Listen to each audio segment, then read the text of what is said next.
Ben rolled out of bed late in the day. By the time he awoke, both his sister and his cousins were long gone, leaving him alone in bed.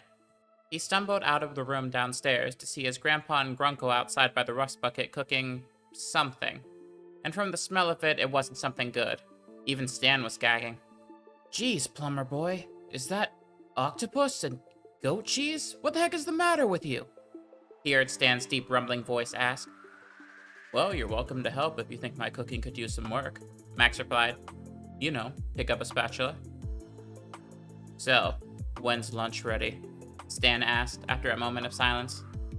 "About 15 minutes," Max replied, a slight smile on his face knowing he had conquered his brother. Going out there would have probably meant eating whatever it was that Max was cooking, so Ben decided against it as quick as possible. He could at least buy himself some time before they called him to the table after all. So he glanced around. Dipper and Mabel weren't working at the stands like they usually were, and Gwen wasn't studying in the corner like she usually was. Then he heard a small booming sound coming from the back of the shack. Barely audible, but more than enough to draw him in. He really hoped he wasn't going to have to fight someone this early in the day. They had just sent Gideon packing a few days ago. Trouble was following them lately too fast for even Ben to fully keep up with. Thankfully, when he got outside, his fears were quickly proven wrong. "Oh, come on, Mabel," Dipper shouted, laughing. "Glitter bombs? Really?" he said, futilely trying to wipe the stuff off his shirt, and failing quite spectacularly, only managing to spread it out even more evenly on his clothes. "What? I think it's cool," Mabel replied, tossing what looked like a regular rock up and down. "I mean, our cousins can't have all the fun blasting stuff, right?" she nudged Gwen.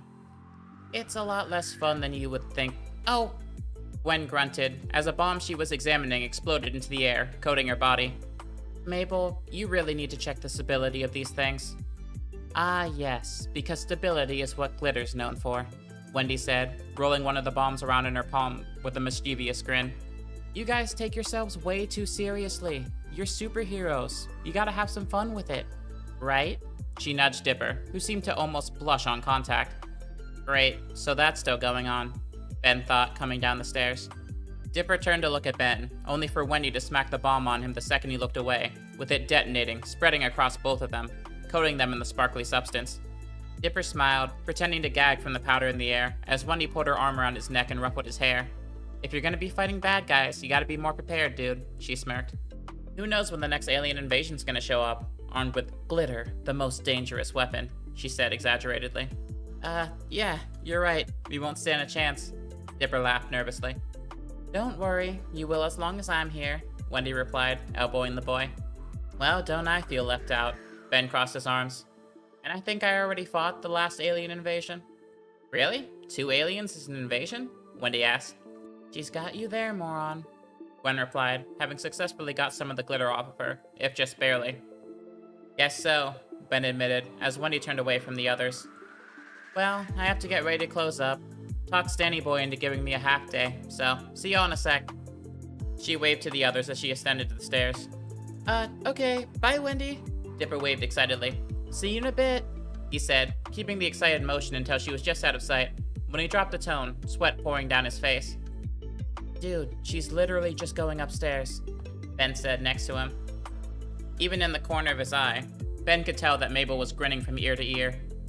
"I take it you still haven't asked her out?" Ben asked, exasperated. "You act like it's so easy," Dipper replied. "Well, I doubt Wendy's evil," Gwen replied, before seeing both Mabel and Ben flinch. That made her regret her word choice slightly. "So, yeah, it should be easier." "I just haven't had the chance, okay? Stop getting on my case," Dipper replied, scratching the back of his neck. "We just fought evil psychics a few days ago, Dipper," Gwen said. "This can't be that hard. It's just a girl." "Well, yeah, when you put it like that," Dipper replied, Ben rolling his eyes only slightly. He unfortunately had to admit that it wasn't that easy.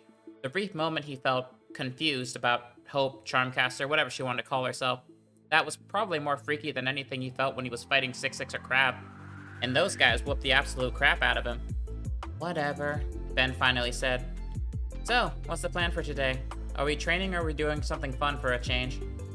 "I vote fun," Mabel shouted, packing the bombs into her backpack. "Agreed," Gwen replied. Though she would love to train, she didn't like thinking of what happened with Gideon all that often. Just a bit longer. She just wanted a bit longer without having to tap into that side of herself again. Whatever it was. Yeah, I could probably use some fun, but as much as I want to agree with you guys, the last thing we want is to have someone else show up and surprise us. Enemies have a real knack for showing up when we let our guard down, Dipper argued. Come on, bro, Mabel pouted. Mabel, last time we went on a fishing trip, Ben got dragged through the ground by people from space. Dipper lifted an eyebrow. We can't just... Alright, nerds, Wendy said, walking to the back of the shack. I gotta head out. Where you going? Mabel asked, knowing how well inviting Wendy to her plans worked last time on getting Dipper to do what she wanted him to do. Oh, some friends are picking me up, Wendy replied. Picking you up? You know somebody old enough to drive? Gwen asked. Wendy's height advantage did sometimes give the impression that she was a year or two older than them, but she was 12, just like they were. So she found the thought of somebody pulling up in a van or something a bit hard to believe. Kinda, sorta, not really, Wendy shrugged. They're just gonna ride here on their bikes and pile into my golf cart. Oh, that sounds awesome! Can we come? Mabel said, quick enough to the point that none of her family was able to respond before her. I don't know. It might not be your thing, you know? Wendy replied. They're kind of a different vibe than y'all. Different how? Dipper asked, a hint of interest in his voice. Interest in something just underneath. Like an eagerness to get involved, or at least not to be left out. Mabel smiled to herself. It really was too easy to push your brother to do something sometimes. I don't know, like, meaner, maybe? She replied. We can razz each other pretty hard sometimes. We can razz. We can totally razz, Dipper replied. Dude, that does not sound right, Ben groaned, shaking his head. We also break a lot of rules, Wendy added. Ben suppressed a laugh almost immediately after she made the statement, making Wendy look at him. Look, I'm not even trying to prove that I can hang with your little group, but, Ben began. If anyone here wins the gold medal for trouble, it's Ben Tennyson, he pointed at himself. I almost got arrested at least 2 times. Gwen rolled her eyes, half flinching at the thought. It was at best a slight exaggeration. Since their mom died, Ben had been more than a bit off his leash, so to speak. Thankfully, lately he calmed down. Some. That's not something to be proud of, Doofus, Gwen replied. Wendy looked between the others one more time. Okay, if you're sure, she said, red as a few bikes pulled up by the shack. 3 to be precise. In the back, she saw a brown-haired boy who just, honestly, seemed happy to be present. Beside him, a girl who somehow seemed to be texting while she was riding the bike with her elbows. And in front... Holy frickin' emo, Ben said, staring at the black-haired boy who rode up to the front of the group. The guy wore enough black to give Batman a run for his money. Ben could practically hear grunge music just looking at him. What, Wendy? You rolling with the Cabbage Patch Kids now? He asked. Aren't you our age? Gwen asked, the boy just turning away in response. An awkward silence permeated the field as Wendy cleared her throat. Robbie, Tambry, Thompson? Meet Dipper and Mabel, Ben and Gwen. They're gonna be coming with us today, Wendy said, her friends looking at the Pines Tennyson family in response, with a sense of curiosity that faded pretty quickly, for everybody except for Robbie, who seemed to be looking pretty hard at both Ben and especially Dipper. Probably because Dipper was standing the closest to Wendy, at least that's what Ben figured. That and the fact that Dipper was blushing so much that he might as well have been covered in even more of Mabel's red glitter bombs, gave Ben a pretty good idea of why Robbie might be angry. Emo with a jealous streak. How'd she get lucky enough to find friends like you? Ben inwardly shrugged.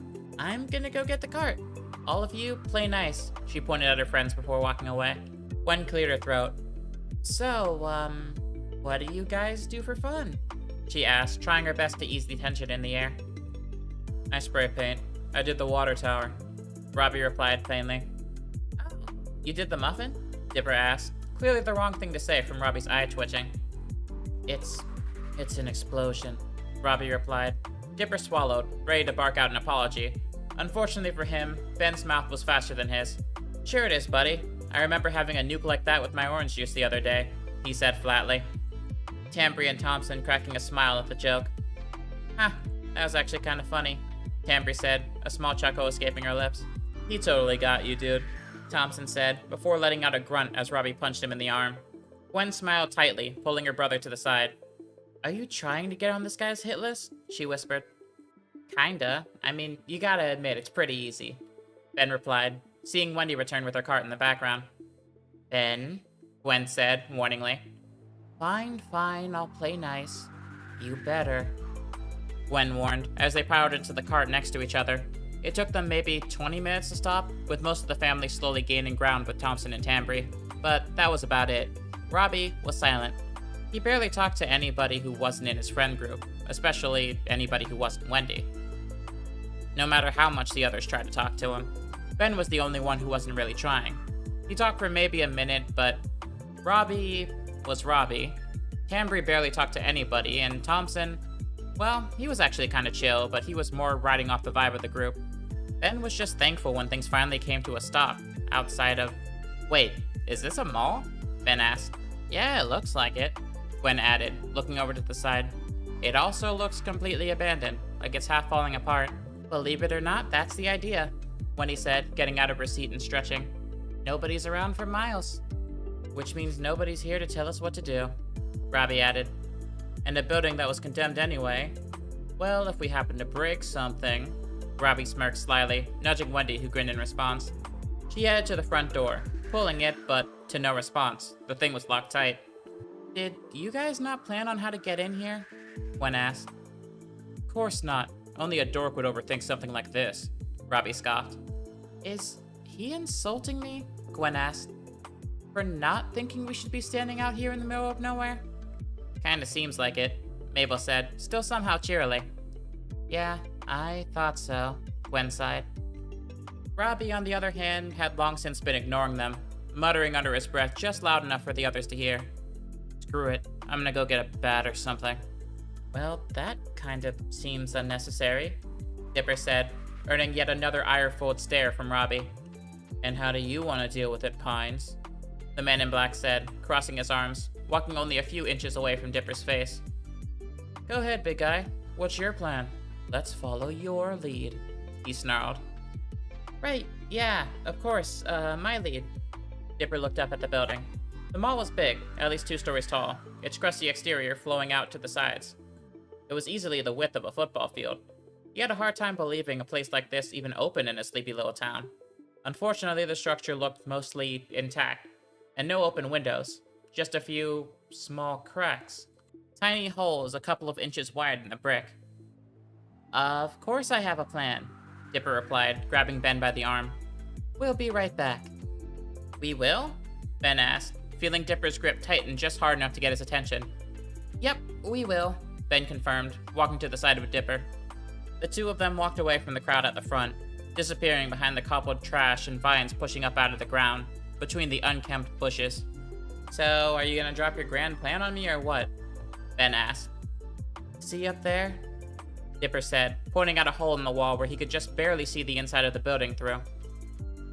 Yeah, the hole. What about... No, Ben responded. Come on, dude. It's not like I'm talking about Ghost Freak or something. You better not be. Ben shuddered. That transformation got more and more weird the more he used it. These days, it just felt wrong. He refused to even train with the thing anymore. Something Dipper was more than a little confused by based on how useful the transformation was, but he respected it. Ben knew his own body after all. I'm not, honest. Just gray matter? Dipper asked.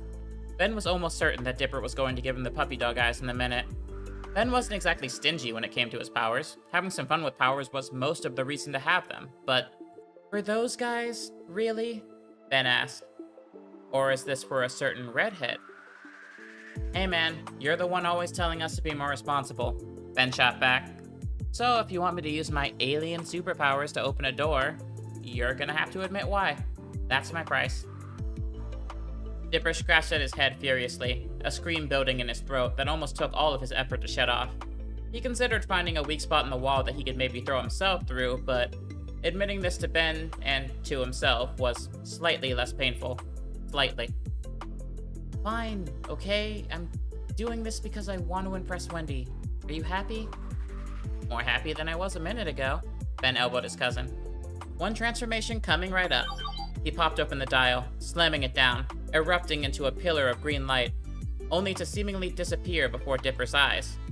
It took Dipper a moment to spot the little gray blob, leaping through the crack with more dexterity than Dipper expected from a creature of that height. Dipper leaned against the wall. Ben wasn't going to open the door till he turned back to being human, and that would be at least 10 minutes. So, Dipper waited here for a while, at least a few minutes, before he rejoined the others. Ben patiently tapped his foot as he sat on the floor, waiting for his transformation to run out.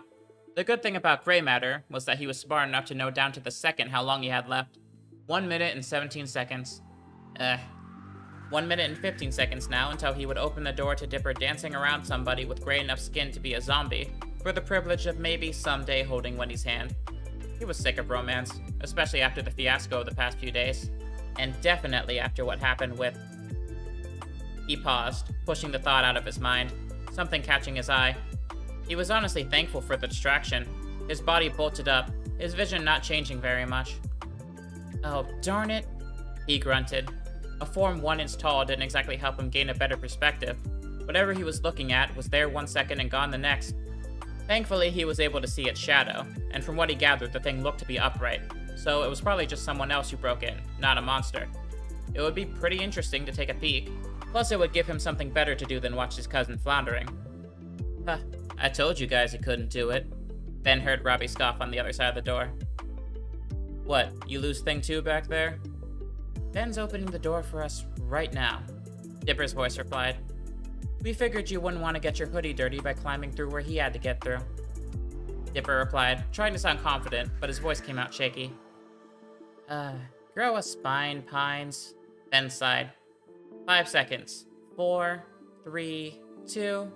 Ben's body erupted in a pillar of red light as he finally flashed back to being a human. He flung the door open a mere second later. Ta-da! I present to you all a dirty, condemned building. Fully unlocked. Ben took a bow. Oh, how extravagant, Mabel said, with a faux over-the-top voice. Thank you, my lady, Ben grinned. At least one of his cousins knew how to have some fun. Nice work, you two, Wendy said, draping an arm around Dipper in congratulations, a move that nearly made the poor boy go catatonic. Now, you guys know what this means. She turned to look at her other friends. Thompson half-pumped his fist into the air, glancing at his friends as though asking their permission. Party? He asked almost shyly. Party, Robbie confirmed. Smirks spread to every one of their faces one by one, as they all ran off to the now long-since abandoned stores, Dipper following behind Wendy in an arcade. You good, Dupus? Gwen asked, walking beside Ben. You're usually begging to get into stuff like this, not standing still on your own. These guys aren't really my scene, Ben shrugged. I think I'm just gonna poke around on my own if that's okay. Well, I guess I could come with you, Gwen offered, only to find Mabel tugging on her shirt. She looked over to her. Gwen, look. Mabel pointed toward what appeared to be an old candy store. A big one. More candy than 1,000 Halloweens could get them. The mother lode. Mabel's eyes almost seemed to be sparkling. Mabel, I think those are definitely expired by now. Gwen definitely had more to say, but halfway through her sentence, Mabel practically bolted through the doors, leaving her alone. The girl had flung the door open so quickly that Ben was almost sure that he wasn't the only one with superpowers. You know, Ben, out of everybody in our family, you and Mabel are so smart, Gwen said, pinching her brow. But you can both do things that make me think you're so stupid. Her eye twitched, Ben snorting, seemingly making it twitch even more. I think it's a family trait, Ben responded. I don't act like that, Gwen said back. Yet, Ben said, as he gestured toward Dipper, who seemed to be working overtime, breathing especially hard trying to get the high score on Dance Dance Revolution, sweat pouring down his t-shirt like he was in direct sunlight in the middle of a desert. No matter how smart you think you are, you'll eventually become an idiot. It's the Pines Tennyson curse. He grinned even wider. Whatever, she sighed. I should make sure Mabel doesn't die, Ben asked, Gwen nodding tiredly. Alright, try to enjoy yourself, dweeb. We barely get breaks these days. As long as you don't get into trouble in the 5 minutes I leave you by yourself, Gwen replied, running off. Ben watched her disappear behind the doors of the old candy shop. No promises, nerd, he said, walking up the now deactivated escalators up to another level of the mall that somehow looked to be falling apart even more than what was below. The floors were half torn apart. It looked like they had been pried up, probably by a demolition crew or something, he reasoned. It didn't make the impression any less unsettling. Whoever he saw up here couldn't have gotten far, and he definitely didn't leave the building. Ben would have heard something, which meant his next adventure was probably somewhere up here. Wildmuck could probably track the guy down in minutes, that was how good of a tracker he was, but Ben was more than 6 minutes away before that was even an option, not to mention the fact that Wendy's friends, and maybe even Wendy herself, since she had never seen one of Ben's transformations in person, only heard of them, would probably run out screaming at the sight of his orange-furred body, which would probably make Dipper mad at him. So that was out. Okay, regular walking it is, Ben sighed. Lame. He kicked the ground beneath him as he walked, the sound of his footsteps echoing around the walls. He hoped the others were having fun down there, just because he wanted no part in Dipper spinning out like a loose tire, and no part of the guy who wore enough black to block out the sun, didn't mean that they weren't allowed to have a good time. Ben just wasn't really up for that kind of thing today. It took too much thought.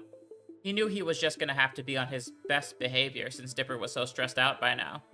And he definitely would want Ben to make a good impression. Right now, Ben just wanted to turn his brain off. To have fun without... Ben paused, a sound hitting his ears. The theme music of... The Steel Samurai? It was playing, echoing through the halls in a muffled tone. Through a wall, probably. Does this place have a movie theater? Ben wondered out loud. One that still works? It didn't seem likely, but following the sound did lead him somewhere. He was right, but it wasn't a movie theater per se. It was a video store. Those still exist? Ben said, walking into the area.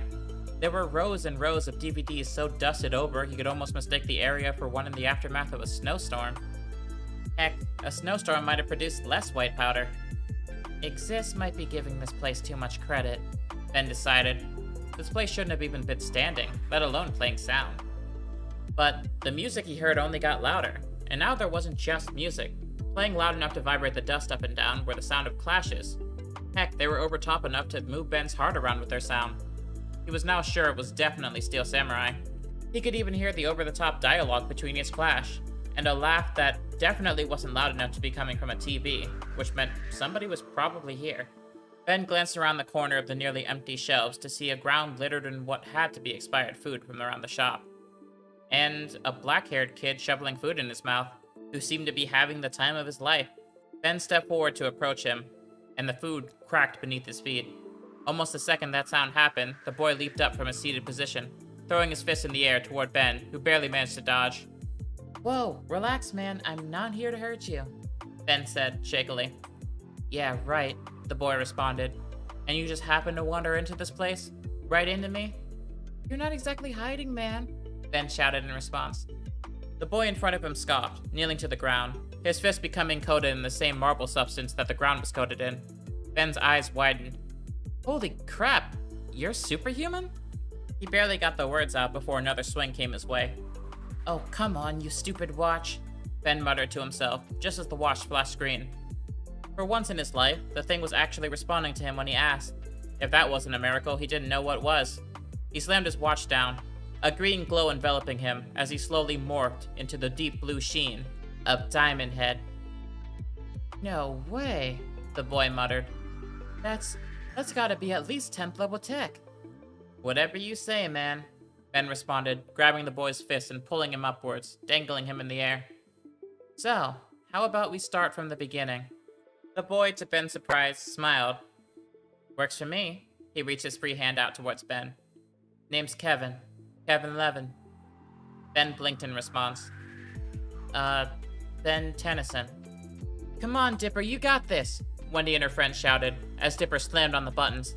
He was seconds away from setting a new high score on the Pac-Man machine, after he already set a new high score on DDR. Gwen watched her cousin, with one hand still clasped around Mabel, who was pouring one of the tubes of sugar that she managed to grab before Gwen pried her away from the candy shop onto her tongue. Come on, Gwen, we should be having fun, Mabel said, practically jittering in place. Gwen was just thankful she wouldn't be the one having to keep the girl from sugar on Halloween. You don't have to keep babysitting me. Uh-huh, and what's the expiration date on that candy? Gwen asked. Mabel paused, the red tint on her face showing that she very clearly didn't have an answer. And there's my point, Gwen said, waves of cheering hitting her head causing her to look back at Dipper. He had not only beaten the high score, but the boy had practically doubled it. Dipper breathed out a breath so deep that for a moment, Gwen could have sworn she had just seen him run a marathon rather than finish a video game. Heck, The smile on his face reminded her of Olympic gold medalists after they had pushed themselves to the limit. Alright, fine. You got a point, Gwen said, smiling at her cousin's fun. But you're not going back into that candy store. Promise me that, and I'll let you go. Ah, come on. I'm not explaining to Grandpa why you ended up in a hospital, she said, half glaring at the girl. Fine, Mabel pouted, Gwen letting her go. Good work, Pines. Wendy clapped Dipper on the back as he stepped away from the machine. That was some epic dexterity on display. Oh, you think so? Dipper asked. Of course I do, man. You're a natural, she elbowed him. You gotta teach me how to play like that sometime. Pac-Man always kicks my teeth in past the 3rd level. Oh, really? I mean, yeah, of course I can do that. Dipper grinned, before being pushed aside by Robbie. Move it, kid. I'm about to show you how a real man handles business, he said, cracking his hands as he got onto the machine. Again, dude, we're the same age, but okay. Dipper's eye twitched, Wendy helping him to his feet. She was about to speak, to tell Dipper not to mind Robbie, that he was always like this, even if he was a little worse now than she had seen before for some reason. But she didn't get the chance. Only a few seconds into Robbie's supposedly legendary run on the Pac-Man machine, it sparked, flashing off with a loud popping sound. Whoa, man, did you break it? Thompson asked. Shut up, Thompson. Of course I didn't, Robbie responded, scooching around the machine. It had probably just flickered or plugged out or something. The machine was ancient anyway, but he could fix it. All he needed was to kick it a good time or... Ah! Robbie shouted, jumping back, with the force of a kangaroo and landing with none of the grace. Did you get zapped or something? Wendy asked. No, the... rat, Robbie muttered over and over again. You're freaking out over a rat? We live near a forest, dude. There are rats everywhere, Wendy responded, her tone clearly showing that she wasn't amused. Robbie slowed his breathing, turning to see none of the others panicking or even afraid, especially not the newbies. Nobody was even flinching. He couldn't let himself look like the weakest one here, so he forced the shakes out of his body. Look, see for yourself, he said, pushing the machine to the side. There was no rat there, but there was something that could be a rat hole, if it wasn't 3 feet tall. Spooky rat, dude. Wendy grinned, leaning against the wall. I really see the terror. A horrific sight. I mean, it must have gone through the hole or something, Robbie reasoned. I mean, of course it did. The hole's practically a door, Wendy replied, shrugging. She had been waiting to blow off steam all week. She sure as heck wasn't going to let a hole in the wall ruin her good time. Look, man, it's nothing to worry about. It's probably just a trick of the light or something, right? Yeah, you're right. Robbie nodded, the memory of what he saw already fading, disappearing in his mind, replaced by something much more normal. Let's just check out the skate shop or something. See if we can score a free board. See? Now you're talking my language, Wendy replied, the group beginning to break up, flowing into the greater mall space. Wendy leaned down to Dipper. Sorry he was a bit of a downer, she said. Huh? Dipper said, half spaced out, staring at the hole in the wall. There was no way it could have just been there. It wasn't a construction hole. There wasn't any debris in it. And the edges did look like teeth marks. You good? Wendy asked. Dipper looked up at her, at how happy she seemed right now, and he clammed up, silently nodding. Cool, man. I'm glad, she nudged the boy. And, thanks for coming today, yeah? You guys have made this whole thing a lot more interesting. Oh, yeah. Dipper smiled as she walked off. He glanced around. Normally he'd have Gwen to voice his concerns to, but she actually seemed to be walking off with the others. He probably just assumed it was an old hole in an old building and brushed it off. And he'd be happy for her for going out and having fun if he wasn't having a minor freakout. He continued glancing around to see Mabel, practically jittering with excitement, with one tube of basically pure sugar in her hand. Thankfully, Gwen had kept her enough from the candy that she wasn't in a complete catatonic state. So, maybe, just maybe, he could get some help from her, but Ben, on the other hand, was completely MIA. Dipper glanced at Wendy, at her laughing, joking around with her friends, and the thought crossed his mind that maybe, just maybe, he was wrong. Maybe everything was fine. But if it wasn't, if something bad was just on the horizon, then he'd never forgive himself if something happened to anyone here. I guess it's time to ruin everyone's good time. Dipper clenched his fist, walking over to Mabel to get her help. Sometimes he really hated being the responsible one.